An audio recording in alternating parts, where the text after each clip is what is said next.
A very good morning all of you. How are you all? I hope you all are doing well. Today I am here with very interesting topic, that is circulatory system. So you know, as our body is made up of different types of cells, or millions of cells combine to form an organ, and the different organs combine to form organ system. So in this way our body is made up of different types of organ system like digestive system, circulatory system, respiratory system, excretory system. So different systems have its own role, and all system if work properly, then our body functioning can do it properly. So today we will start about our circulatory system. What is the meaning of circulatory? Circulatory means the movement of something from one place to another place. So here, if we talk about the human circulatory system, here it means the flow of blood in the body. So in the circulatory system, we will study about how our blood flow in the body. So in circulatory system of human body is mainly comprises of three main components. That is, first is blood vessel, and the third, which is the main part, that is our heart.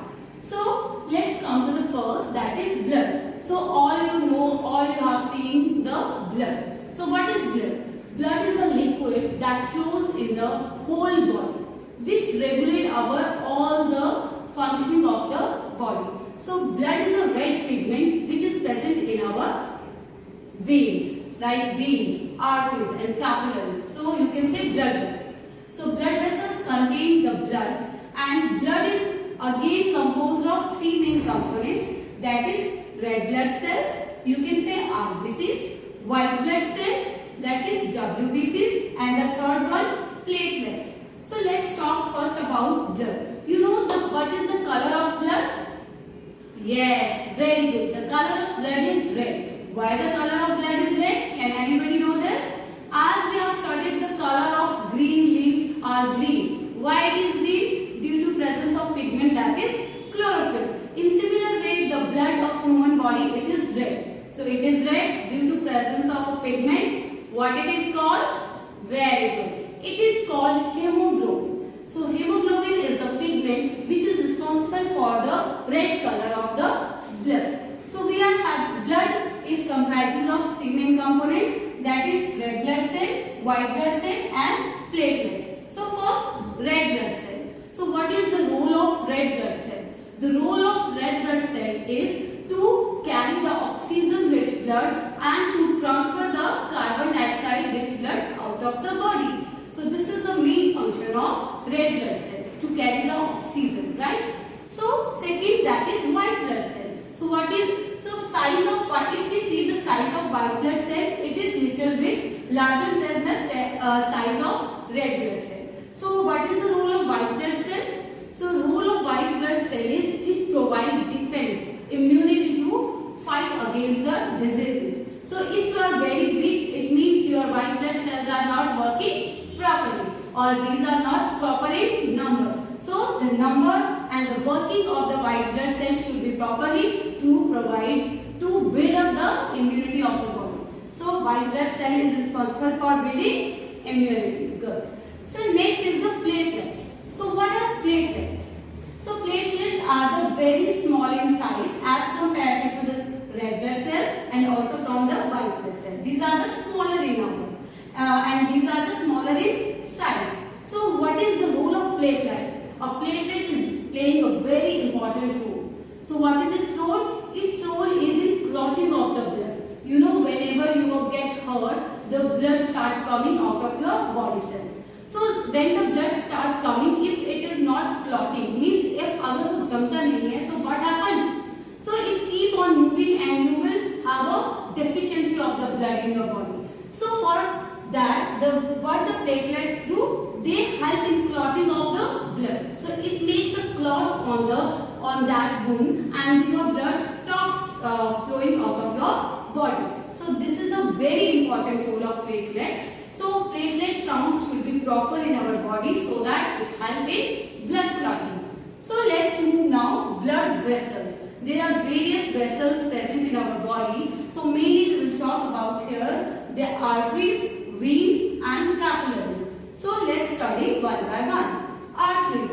Arteries are the thickest vessels present in the heart. So what is the role of arteries? So arteries carries oxygen-rich blood from the lungs. So it carries oxygen-rich blood from the lungs after purification, and then it transfers it to the heart, and after heart it will again go to the all body, so that every system of the body is having oxygen-rich blood. So then veins. So you know, if we are eating something, if we are drinking something, so we are taking energy out of it, but there are some waste product also that need to be excreted out of the body. So veins are playing very important in that also. So there are various waste products that are coming out of the body, like sweat. It is also one of the waste product, and uric acid, urea, urine. When we are doing urination, again waste products are going out of the body. Stool, in the form of stool,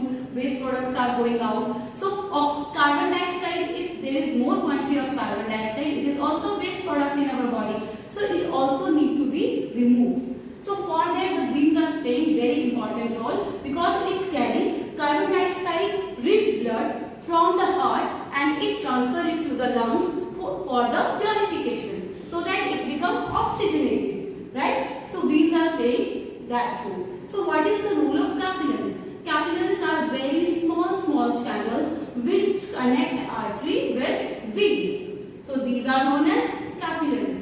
Their main role is in the connection of arteries and veins, so that they can easily transport the oxygen or carbon dioxide from one part of the body to whole part of the body, right? So these are three main blood vessels.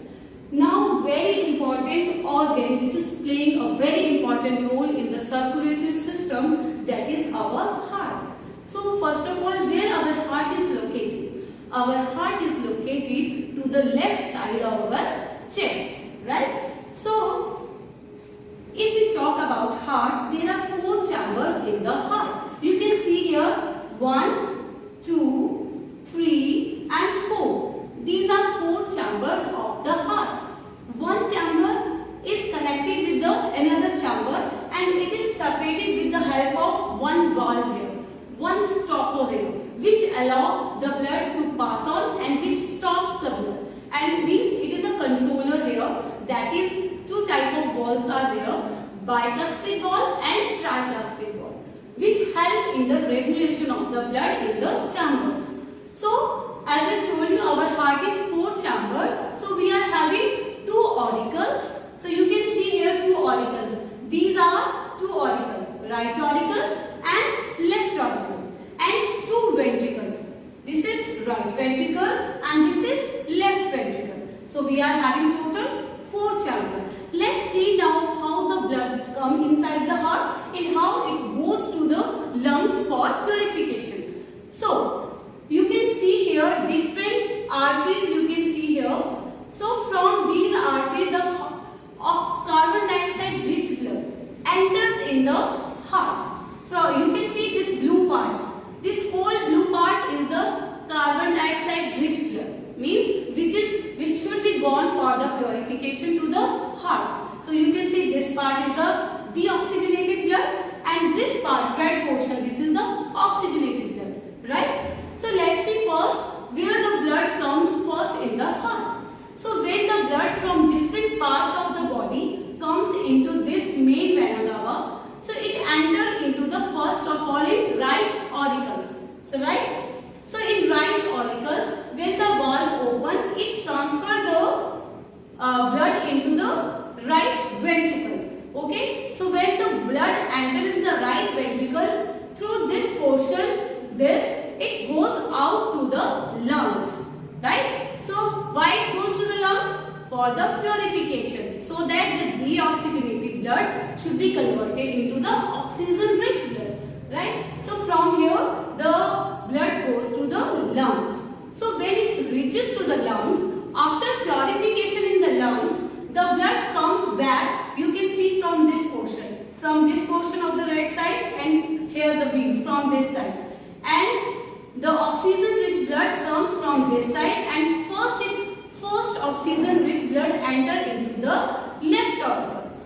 So then it is pumped into the left ventricle. So after left ventricle, the blood goes, you can see, from this portion and from this main aorta to the different parts of the body. You know that oxygen rich blood is very important for the proper functioning of the heart. So the whole process keeps on moving like this, right? Oxygen rich blood, it goes to different parts of the body, and carbon dioxide rich blood, it comes to the heart and goes to the lungs for purification again. So this process keeps on moving, right? So in this way our heart works. So I think the concept is clear how the circulation of blood takes place in our body. So if we have a quick recap of the topic, so in the circulatory system we are having three main components like blood, blood vessels and our main organ, that is heart. So blood vessel, it is mainly comprises of three components: RBCs, WBCs, platelets. RBCs, it helps in the formation or transfer of oxygen rich blood, and WBCs, it provides immunity to our body to fight against the diseases. Platelets, it helps in the clotting of the blood, right? So this is the main function of these. And blood vessel, three types. Arteries. Arteries always carry oxygen rich blood. There is one exception, that is pulmonary artery, which carries deoxygenated blood. And veins, which carry carbon dioxide rich blood. Again there is one exception here, pulmonary vein that carry oxygen rich blood. You know exceptions are everywhere, so here one more exception is there. So capillary, its main role is to connect artery with the vein so that the flow keep on moving continuously. So after that, the main organ which is responsible for circulatory system, our heart, which is four chamber, two auricles, two ventricles. The deoxygenated blood first enter into right auricle, then move to the right ventricle, then go for purification to the lungs. After lungs, the oxygenated blood enter into the left auricle, then goes to the left ventricle and then goes to the different parts of the body so that the proper functioning of the body take place. I hope this topic is clear to you. Thank you and have a nice day.